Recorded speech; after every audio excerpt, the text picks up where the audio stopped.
La guerra suele definirse como la ruptura del estatus social por medio de la fuerza, el resquebrajamiento de las normas sociales en transición. Y es que, aunque sea difícil de entender para muchos, la guerra es una característica principal de una civilización. Es un fenómeno profundamente humano, íntimamente relacionado con lo que somos y el desarrollo que como especie hemos logrado alcanzar. La guerra es un proceso brutal y peligroso, pero forma parte de nuestra especie. Desde los orígenes de la humanidad hasta la formación de los estados, hemos cambiado y también lo ha hecho el modo en el que nos enfrentamos.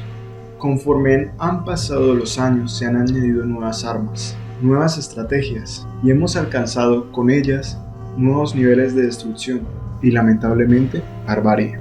En este siglo XX, con la Primera y sobre todo Segunda Guerra Mundial, representan un punto de inflexión. Por primera vez, unos conflictos habían hecho temer a la humanidad por su propia y total destrucción. Con las llegadas de las armas nucleares, la humanidad tuvo la certeza de que el próximo gran enfrentamiento podría literalmente acabar con toda la humanidad y con la vida en la Tierra. La consecuencia directa de las dos guerras mundiales fue la Guerra Fría. Se convirtió en un fenómeno curioso, una calma tensa con el miedo de un enfrentamiento nuclear, la cual se mantuvo durante un largo periodo de paz, que es, por otra parte, tal y como lo dijeron cabezas de tanto renombre como Aristóteles o Cervantes, el objetivo de la guerra, ya que la paz no es otra cosa que el orden establecido en las victorias de las guerras. Se hablará de esa tendencia de acaparar recursos, monopolizar ideas, los credos, a despreciar las ideas por un miedo intrínseco al ser humano, una especie aterrada de sí misma por su capacidad de destruirse. Conceptualmente, casi todos los periodos de la humanidad se han definido por las victorias en las guerras y enfrentamientos bélicos, desde que se entablaron los primeros pobladores de la Tierra por acceder a regiones más cálidas y fértiles, hasta lo que presenciamos en el siglo XXI, Siria, Mali, Afganistán, República Centroafricana, entre otros. En la antigüedad, las guerras eran una expresión de poderío nacional y significaban el sometimiento de un pueblo a otro. Roma, por ejemplo, conquistó numerosos territorios gracias a los métodos de guerra que implementaron sus generales y estrategas. Suponían la expansión de su dominio. Con la revolución industrial y las nuevas tecnologías, las guerras se han tecnificado poco a poco, lo cual no significa que hayan disminuido, ni que las condiciones en las que se produce hayan mejorado. De hecho, en la actualidad se hablan de guerras informáticas, que usan las herramientas digitales con las que nos comunicamos a diario. Está claro que para sobrevivir como especie, se tendrá que dejar de lado esa discriminación, aceptarnos como humanidad, empezar a respetarnos y entender que somos distintos, empezar una comunidad global que supere las dificultades políticas que el pasado nos ha dejado.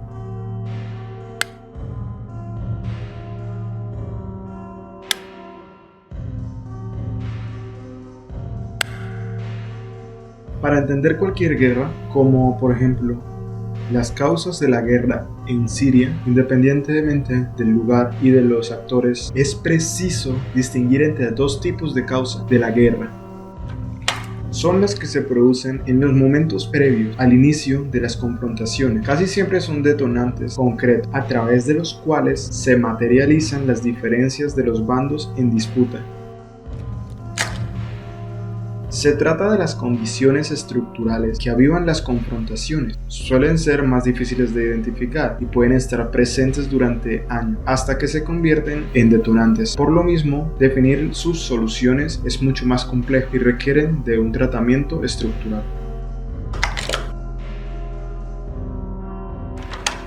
La definición de las causas nos ayuda a entender cualquier conflicto armado. Tal como decíamos antes, dichas causas suelen ser más o menos del mismo tipo, aunque el efecto que hagan no sean para nada iguales en todos los casos.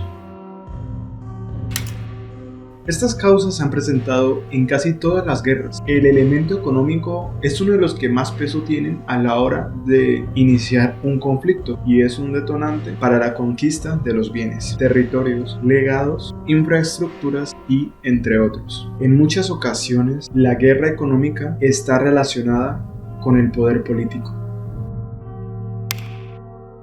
El elemento político e ideológico van de la mano. En muchos sentidos, la política expresa la ideología, algo que a menudo genera disputas, ya que siempre habrán defensores de una postura u otra. Por ejemplo, uno de los detonantes de la guerra han sido las diferencias existentes entre el gobierno y los grupos opositores, que derivaron en la confrontación armada.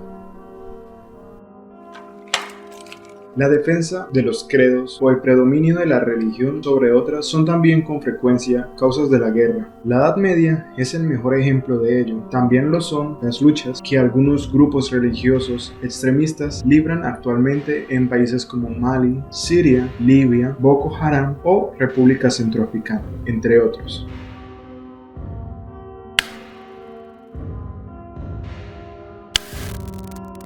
La guerra tiene los siguientes aspectos en común.